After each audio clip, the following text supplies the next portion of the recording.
Pelatih Anggar NPCI Kabupaten Bogor mengatakan saat ini kontingen Anggar masih membutuhkan tambahan atlet putri untuk melengkapi komposisi tim. Keterbatasan atlet membuat skuad Anggar hanya mampu menurunkan nomor tertentu. Padahal untuk menghadapi Peparda Jawa Barat 2026, setiap daerah diharapkan mampu mengisi seluruh kategori yang dipertandingkan. Cabang olahraga Anggar sendiri baru akan dipertandingkan secara resmi pada ajang Peparda Jawa Barat mendatang.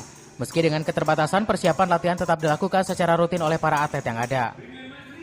Pelatih berharap ada dukungan dari berbagai pihak untuk menjaring dan merekrut atlet putri potensial demi memperkuat tim.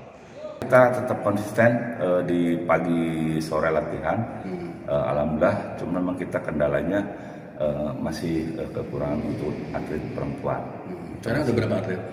Sekarang yang kita bina itu baru 4, 3 di putra, 1 di putri. Kalau durasi latihannya berapa per latihan? Kita latihan dari jam 8, pagi itu jam 8 sampai jam 11. Terus lanjut lagi dari jam 2 siang sampai jam 4 sore. Setiap hari? Setiap hari, kecuali Kamis, Jumat sore sudah libur sama Sabtu sudah libur. Dengan waktu yang masih tersedia, tim Anggar NPCI Kabupaten Bogor optimistis dapat melengkapi kekuatan skuad sehingga mampu tampil maksimal pada Peparda Jawa Barat 2026.